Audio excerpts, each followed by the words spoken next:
Thank you, Mr. President. Distinguished delegates, Mr. Secretary-General, ladies and gentlemen, I am honoured by the opportunity to address the Security Council at this critical juncture. I am not here as an expert. I stand before you merely as a witness, as someone who has seen and cannot look away. I went to Bangladesh last March as a UNHCR Goodwill Ambassador to see what I could possibly contribute in responding to the massive humanitarian needs unfolding there. Nothing could have prepared me for the extent and depth of the suffering I saw. An 18-year-old woman, who I'll call Layla, is chief amongst my memories.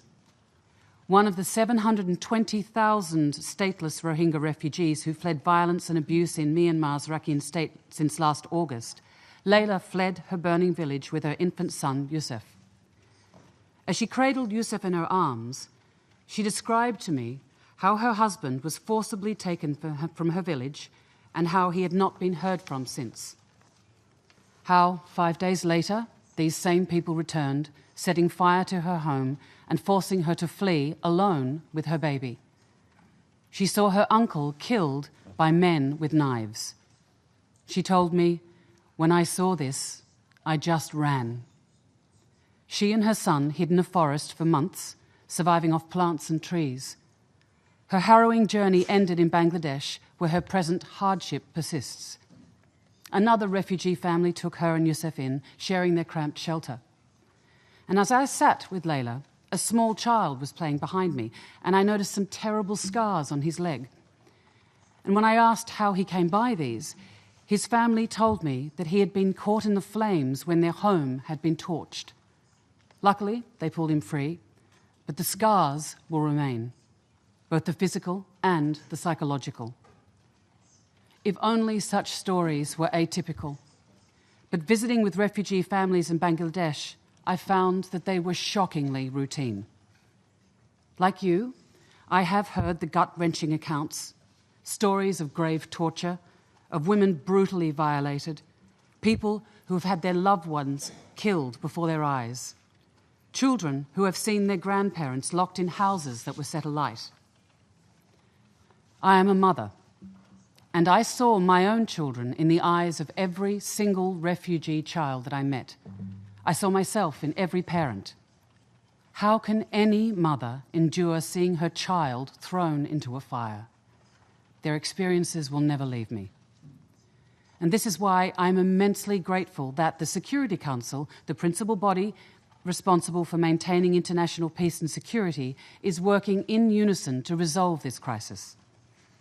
And I am particularly thankful to you, Mr. Secretary-General, for giving voice to the Rohingya over the last decade and for continuing to demonstrate exemplary leadership on this matter. And I must also pay homage to the former Secretary-General, the late Dr. Kofi Annan, who has given us a clear and practical vision to resolve the crisis in Rakhine State, a vision that is shared by this Council and one which the government of Myanmar has committed to implementing. A vision that, if realised, will ensure that women, men and children of different religions, ethnicities and backgrounds in the Rakhine State can thrive collectively. But as this Council and the UN work with the government of Myanmar to ensure this, urgent efforts are still needed for the Rohingya in Bangladesh.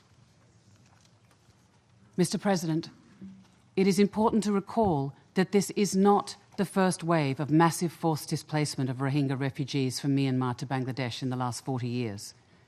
The scale of displacement is so large and so severe that today there are more Rohingya living in exile than in Myanmar itself.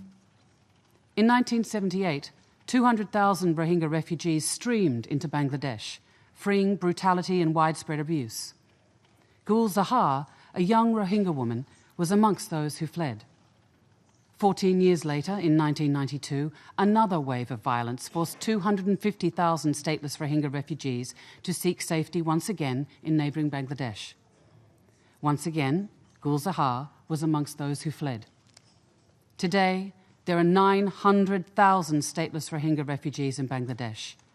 Gul Zahar, now 90 years of age, is sadly amongst them once more.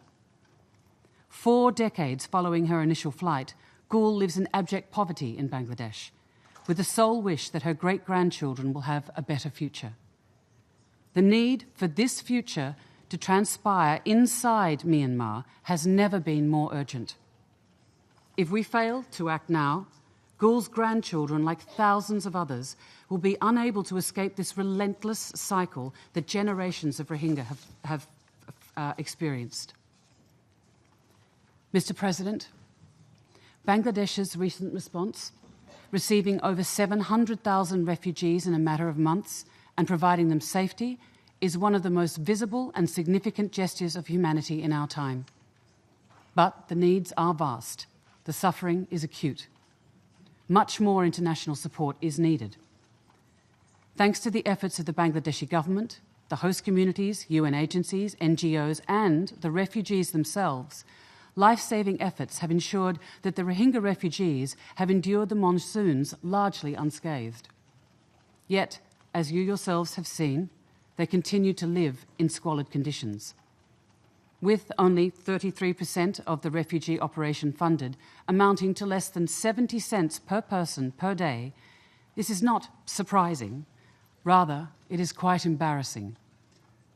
Many Bangladeshi villages living nearby with very little to call their own have been helping the Rohingya refugees over the past year. If people with so little can step up, why can't we do better? Refugees need to feed their families. They need clean water and sanitation facilities to wash, to cook, to clean. They need a secure shelter to weather monsoons and the heat. Their children need an education. Their grandparents need to be cared for. But they need more than just food and water, informal schools, temporary shelter. They need a future. In the refugee settlements in Bangladesh today, women who were raped in Myanmar are now giving birth to children. These children, already burdened by statelessness, are likely to carry this stigma for the rest of their lives. So many women, like Layla, among their children, continue to be vulnerable to abuse and exploitation. Many are still battling the scars of trauma and injury they received before and during their flight to Bangladesh. It is imperative that governments, development and humanitarian agencies, the private sector and individuals work in solidarity to find innovative ways to help the refugees and the Bangladeshi host communities. Mr. President, the focus of our efforts must be to provide the much-needed support inside Bangladesh whilst working to ensure conditions in Myanmar are conducive to returns. The many refugees that I spoke with consider Myanmar their home, but they have real, deep fears about returning there.